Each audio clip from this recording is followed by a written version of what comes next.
Welcome back to Games Overboard. I'm Brian. I'm TJ. And we're going to talk about one of my favorite games that's come out this year. Is it Stronghold? No, it's not Stronghold. Oh. But Stronghold's good. Oh, yeah. No, this game is about defending a castle. Oh. It's Stronghold. No, it's not Stronghold. It's not Stronghold. Okay. Right.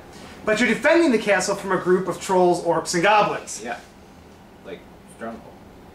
No, it's not Stronghold. Okay. TJ, just get the game out. We're going to do the review. Okay. The game we're going to review today is... Stronghold. No, it's not Stronghold. Oh. The game we're going to review today is Castle Panic. Oh. Castle Panic is a cooperative play game, but it still has a definitive winner at the end.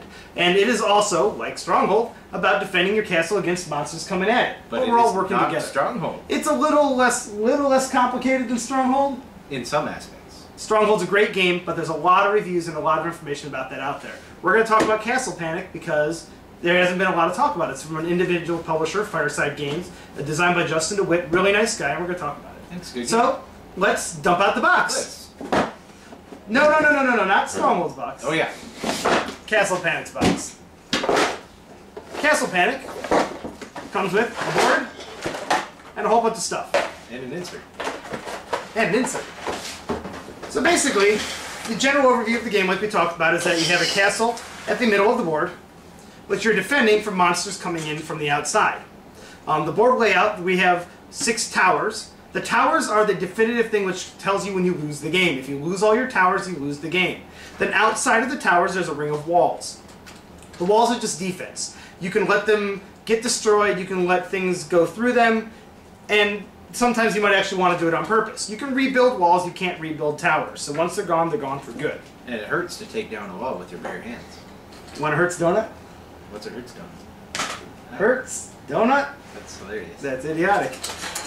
On the board also, there are the basic rules for the order of play and the abilities of any special monsters or tokens on the board itself. So I really like that because you don't have to keep pulling the rulebook out to find out the information. It's all right there in front of you. Anytime you have built-in player aids, it's a good game in my opinion. Very good. Very good. On the board, we have concentric circles. We have a swordsman circle, a knight circle, and an archer circle. Those tell you which cards can hit monsters at what distance. Archers can shoot the furthest, knights at a medium distance, and swordsmen are at close range like melee combat. Now all the cards also are color coordinated to correspond with the 3 color areas on the board. So if you've got this green swordsman card in your hand, you can use it to do 1 damage to something that's in the green swordsman area on the board. So it's really easy and it's not confusing at all as to what things can do. Pretty much, it's really nice that way. It's very straightforward. There's some special cards as well. There's like any color swordsman which can hit. It doesn't matter what color they're in, just anything in the swordsman circle. There's what are called heroes. Heroes can hit anything in any one given color, so the blue hero can hit anywhere in the blue sector, and so forth. The very furthest out circle is the forest circle. This is where the monsters start, and you actually cannot hit them while they're in the forest circle. During your turn, at the beginning of your turn, you draw some cards, you can trade some cards with other people, redraw cards if you don't like them, and then you do the bulk of your turn is firing at all these monsters and trying to kill them. Whoever does the last point of damage to the monster gets to claim the monster as their own. So only the person who does the last death blow.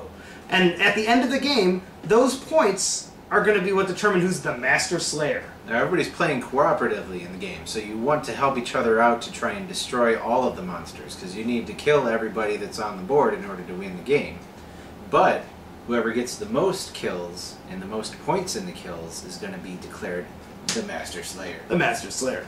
Goblins are worth 1 point, orcs are worth 2, and trolls are worth 3, as is equal to the number of hit points it takes to kill them. And then the big boss monsters, which do nasty stuff, and you just look on the board when you start playing the game to figure those out, are worth 4 points because they're special monsters. After you play all the cards you want, then all the monsters that are currently on the board and that haven't been killed move 1 circle closer. So they're getting closer to your castle all the time if you don't kill them. And then after that, you're going to draw 2 new monsters to add to the board. So you take a dice, and you roll the dice. As well as the color-coordinated sectors there's also numbers, 1 through 6 on the board, conveniently because we're using a 6-sided dice. Oh. And that tells you what sector the monster is going to come into the board at. So this makes it really random. There could be one area of the board which gets all the monsters for a long time, and then all of a sudden it shifts and all of them are getting here, or you could just be completely surrounded all Or the you time. could use a weighted dice and only roll a certain number. That'd be genius. That'd be certainly genius. And not fun at all. No. No. So use a regular dice. Use a regular dice. So when the monster comes in, he comes into the forest circle. Nobody can hit anything in the forest circle. That's just like the staging area, so you know what's coming in the future. Also, the way they have the hit points laid out on each monster is very clever. There's just 3 points on them. They might have 3 points on the triangle. They might have up to 3 hit points, and the current number that they have just points toward the castle. When they lose a point, you rotate it. It's really streamlined, simple. I like that he said he worked a long time on counters and poker chips and writing stuff down on paper. And this is I think it's very, I'd say elegant is the word. It's good for it. Efficient. So after that, the monsters move in, you draw new monsters, and you continue fighting. And that's pretty much the entire game. You win the game if you can go through the entire stockpile of monster tokens and either kill them or have them dispatched in whatever way, then you win the game if you still have at least 1 tower standing at the end of the game. And then at that point, you add up those Master Slayer tokens and win it. But if you lose, then everybody loses. Now, the way you lose is when the monsters get this close to the walls here, they start knocking them down and going for the towers. Reagan But it does damage to every monster that it hits. Yes. Basically, the way I like to envision it is that when the monsters get to the wall, instead of moving into the castle, they take 1 turn to pound on the wall itself until it comes to the ground, and they bloody their knuckles up enough to do 1 damage to them. And it could kill them. It very well could kill them if you get them down to 1 point. Points. Nobody gets points if any in-game mechanic kills the monster. Right. Whether it be the walls or other cards or things like that kill the monster, they just go to the general stockpile and that's it. Same thing with the towers. Once the wall is dispatched, the monsters will come after the tower in there, and it also does a damage to them, but they can take it out. If they're still alive after doing that, they go after the other towers that are still inside. They head clockwise around inside the castle until they take enough damage to die. So they can, if you get a troll that gets into your castle, he can potentially take out 3 towers before he dies. And once the monsters are inside the castle, it's really hard to kill them. There's very few cards in the game that can actually affect them. Just going to talk about a couple of my favorite little extra tokens, because when you're drawing monsters, you might not draw all actual physical monsters. A couple of the tokens actually say draw 3 more monsters, which really stinks. Some of them say all monsters move 1 section clockwise or counterclockwise. So if he was green before, he might now shift into the red area or the blue area, and now the cards that you thought you had set up aren't going to work anymore. And then my favorite, there's a giant boulder. Giant boulders essentially are being pushed out of the forest by the bad guys to try to take down our walls or towers. But conveniently, they forgot about all their friends that are in the way. That's too bad. Yeah, but good for us. The boulder kills every monster that happens to be in that quadrant, sector, whatever you want to call it, until it hits something made of stone, whether it be a wall or a tower. And then destroys it. So we lose something, but every once in a while you'll get a good boulder that comes in and kills off 3 trolls, and you don't have to worry about it. Now, if everything is missing from one side, like all the towers, like straight through, there's both towers and both walls all the way through, the boulder then rolls straight through and back out to the forest on the other side, which is pretty funny when it happens. Because you're just like, whoosh, and half the monsters in the board are gone. Yeah, you lost some towers, but it's pretty funny anyway. This is why you don't tell trolls to roll boulders. Yes. Trolls, don't be bowlers. Good advice. Good advice. The more That's you the entire game. That's the entire game. I love it. When I pull it out, people look at it and go, this looks like it's going to be a stupid game.